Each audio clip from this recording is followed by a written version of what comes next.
This is the Buddha Yoga NVC mind model. This is something that I've been working on for about 2 months now. This is the result of some research that I've done into the causes of suffering. And I mainly produced this chart to help me out from my own suffering. And I've learned some amazing things by the initial research and then by mapping this out. I've learned a lot. I'd like to discuss this with you. This is a really busy model of your mind. Minds work this way. We're going to describe what's going on here in exquisite detail. I wanted to give you this overview, and I know this is a very, what people call a busy diagram, a busy chart. There's a lot going on here. So to begin the discussion, let's simplify it a little bit. Notice that this block right here produces these feedback arrows that go out and affect different other areas.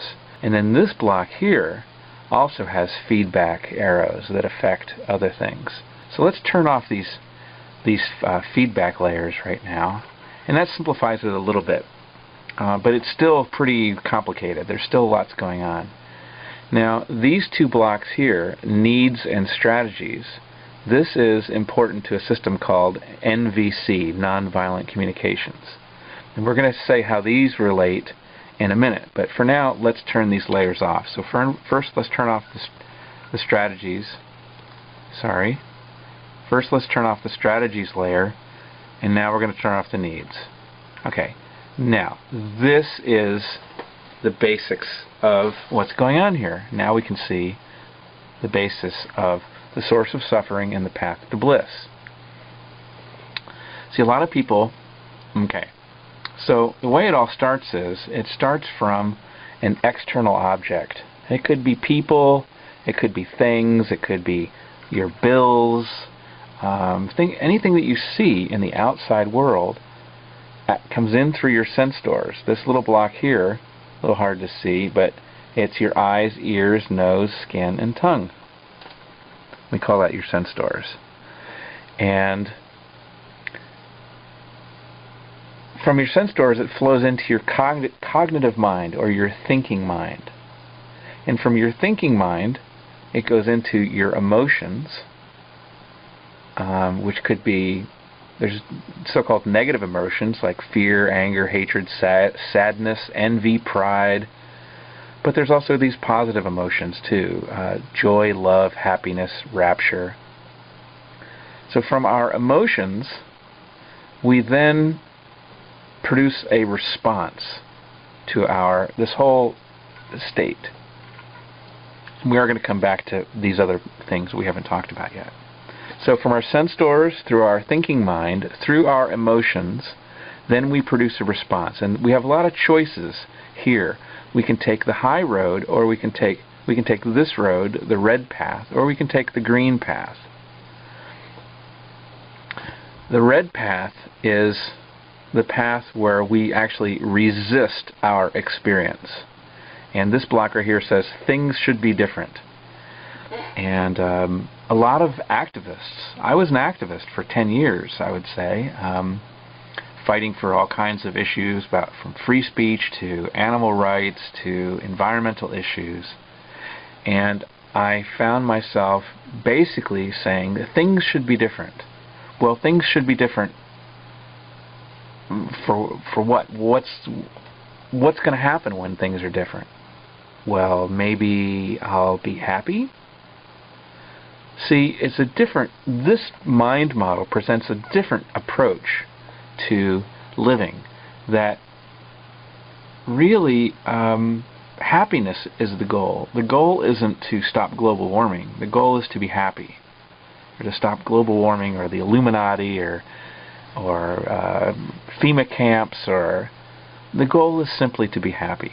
And in order to be happy, this resistance is not indicated. The resistance is not indicated. Because from the resistance, then we lead to these unconscious, habitual, or reactive responses.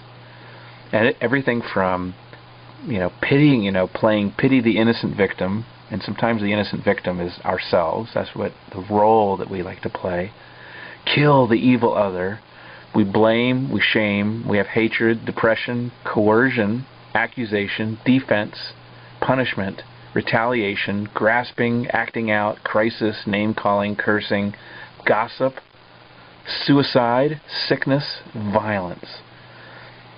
I spent a lot of time in my life in this block, not knowing any better. I was unconscious, acting out of habit and reactivity. And I was in denial of my body, my breath and my body. Normally when we get to here, I call it being out of your body. It's an out-of-body experience when you're resisting your experience. And what people do a lot of times is they hold their breath. You can tell when they're angry because they're not breathing. They're like, they're holding their breath, and they're yelling. They're not breathing. They're not relaxing. They're not breathing fully. So when you feel yourself getting into this block, one good solution is to get back into your body. And I like to say, actually I think I stole this from my friend Vera, get back into your body before you go out of your mind. This is out of your mind. That's out of your body. This is out of your mind. When you go out of your mind, you're going to get physically sick. You're going to be hating life. You're going to be hating yourself. You're going to be hating people around you. You're going to be hating God. And you're going to be acting out with coercion and violence and sickness. So the real trick is we have to figure out ways how to avoid getting into this block right here. So let's go back to the beginning, and we talked about these external objects through the sense doors into our cognitive mind. Let's also talk about another kind of input into the whole body system is these body sensations. We have these sensations that are in our body all the time, and some are nice sensations, and some are unpleasant sensations, and some are simply sensations. They're neither good nor bad. They're just neutral.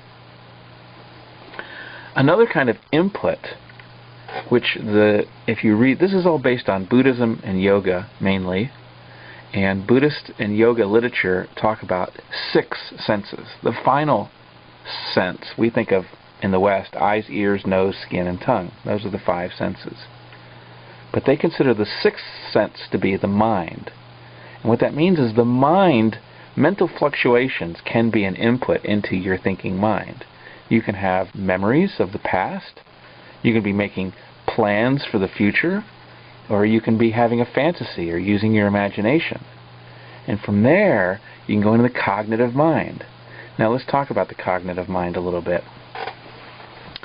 The cognitive mind is, I like to call it the filter of delusion. The yoga literature calls it the monkey mind. A writer called Robert Anton Wilson calls it the reality tunnel. Or sometimes it's called the storyteller, because it's all about stories. It's all about the story. And what goes on here is interpretation, labels, evaluation, judgments, ideas, categories, knowledge, so-called knowledge, which is often based on incomplete information or it's just downright false. Opinions, beliefs, theories, predictions, fantasies, diagnoses.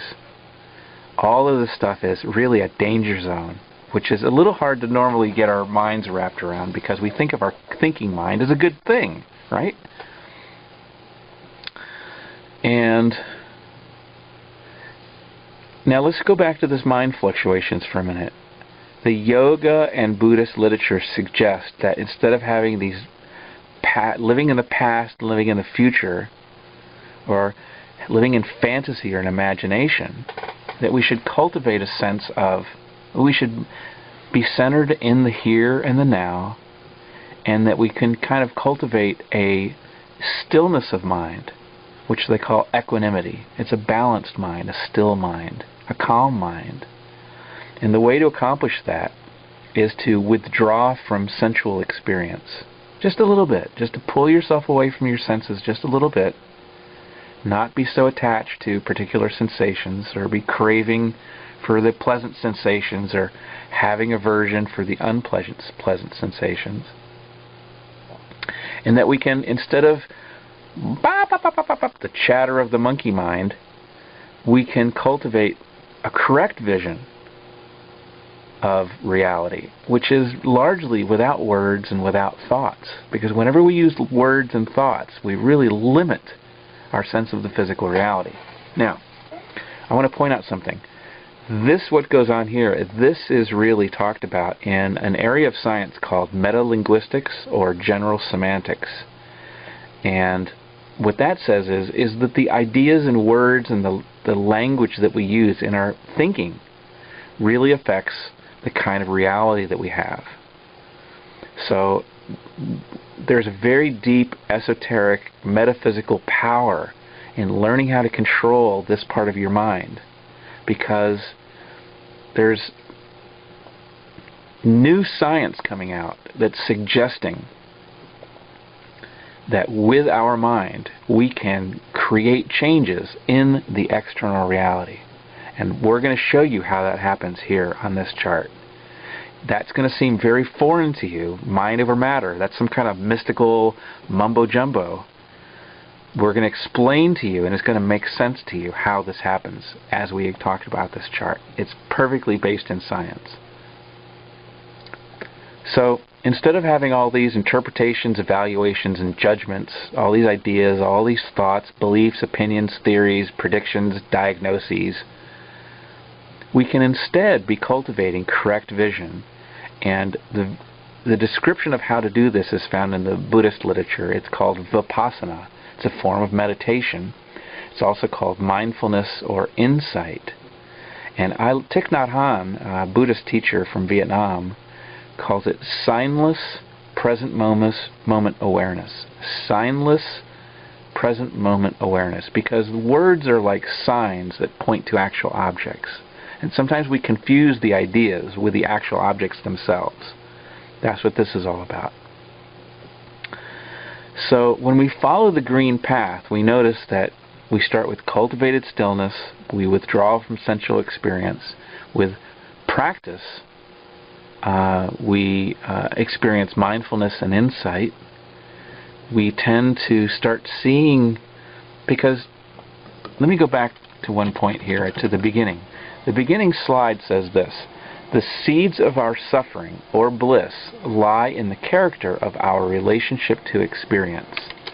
So when we get back to this block here, the idea is that really the unpleasant emotions and the unpleasant acting out that we do, the theory is, the yoga and Buddhist theory is, and also other disciplines like nonviolent communication, suggests that the reason we get up here is because we are not relating to our experience well. We're resisting it with craving and aversion. And when we stop the craving and aversion, we start naturally experiencing a kind of love or joy or happiness or rapture or bliss. And it must be cultivated, but once we create new habits to stay here, and it requires practice, that we can have a completely different experience of life, characterized, instead of by suffering, instead an experience of bliss. So here's one of the things that I noticed when I started building this chart, was that this block right here seems to be quite magical, because it's found in many different disciplines: Buddhism, yoga, nonviolent communications. It's also found in this discipline called the law of attraction, which is a metaphysical discipline for creating physical things that we need in order to live our lives well, need or want. Like if you want a new car, or if you want to have a better relationship, you want to meet a girlfriend or a boyfriend or a husband, or have a big house. You can create that stuff in this block by patience, gratitude, acceptance, forgiveness, surrender, faith, setting the best intention, compassion, contentment, repentance, equanimity, generosity, love. What I also found is that this block right here, you can also use this block to heal yourself from physical disease. through these affirmations, which is the Louise Hay healing model. I also discovered there is a Polynesian healing technique for healing other people called Ho'oponopono. And the essence of Ho'oponopono is forgiveness, repentance, and gratitude, which are three characteristics of this block, three components of this block. So this block suggests that not only can you create joy in your own life, joy and happiness in your own life, you can affect material reality in order to have the things that you want and desire in life. You can heal yourself, your own body, and you can heal relationships, and you can heal other people, or you can facilitate the healing of other people. This is a magical place to be. And the action, the response here, instead of all this acting out and name-calling and defensive posturing and blame and shame and depression, coercion, that instead, if you spend your time in patience, gratitude, acceptance, forgiveness, surrender, faith, that instead you're going to be able to have a skillful response, or a skillful request, or an expression or affirmation. So this is the basics of it. Now the one point I wanted to point out about this is that a lot of people, I see them pointing their fingers, like that finger right there. They point their fingers, and that's the source of my suffering there. And the Greens say that the source of their suffering is Monsanto or global warming or corporations. And the Republicans say it's the New World Order, it's the 9/11 conspirators, it's the Federal Reserve. You know, some people say it's it's Islam, or it's the Jews, or it's the immigrants. They're taking all our jobs. There's a lot of finger pointing going on, especially people living in relationship. There's a lot of finger pointing. I need you to do this right now. So it's finger pointing that this is the cause. Some external object is the cause of your suffering. But what the Yoga Buddhism model suggests is that the actual cause of our suffering is not this external object, but in reality it's the way in which we relate to our experience, with resistance, craving, clinging, aversion, with attachments to various things. So that's what I wanted to point out. This is the main purpose of this, is that very often you think the cause of the suffering is this external object, but in reality it's how you are relating to your experience, how we relate. We all do this. That we all have to practice this system to get it right. Okay, so back to this model. We've got all the feedback. Let's just look at the red feedback for a moment.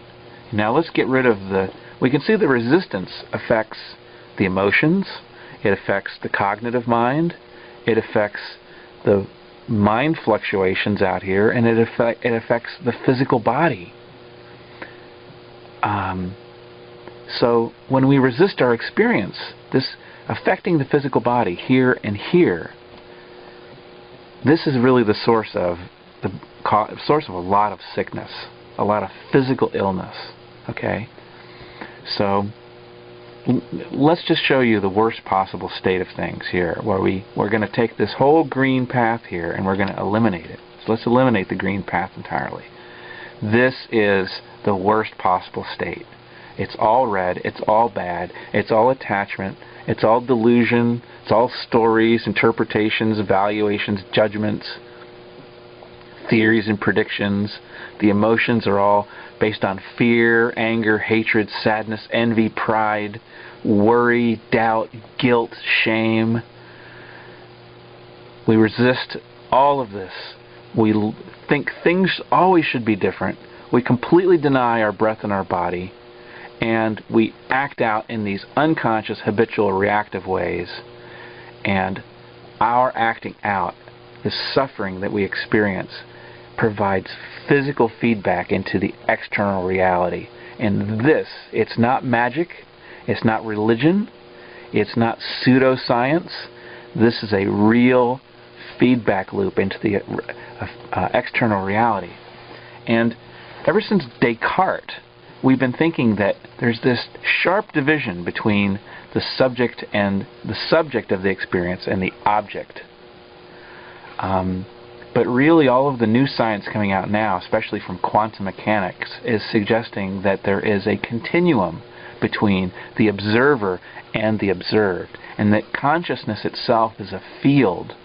So even though there might not be any physical connection to the outside world, that just our consciousness being in this state of suffering can affect people in our vicinity or even at great distance.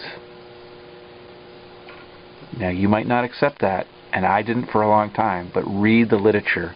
Start with a book called The Field by Lynn McTaggart, and watch a movie called The Living Matrix. Highly recommend that for more on this theory. Okay, so now let's add back the green path, and the green feedback is here, the green-yellow feedback is here. Let's do the same thing in reverse. Instead of removing the green, now let's remove the red, okay? Let's remove the red path. So this is instead the path to perfect bliss. And here we say that consciousness is a field which affects objects at a distance. So we have cultivated stillness. We're withdrawing from our sensual experience.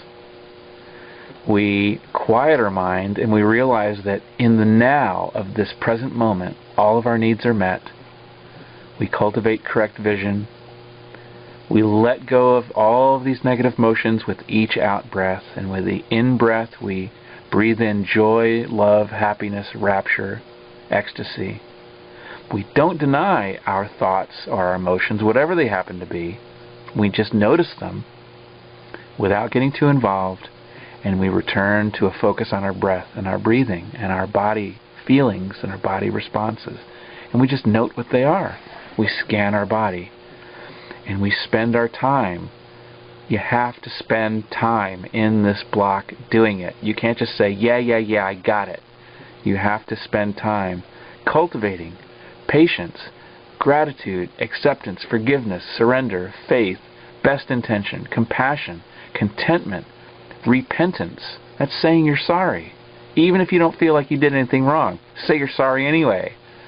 Equanimity, this balanced state of mind, generosity, and love.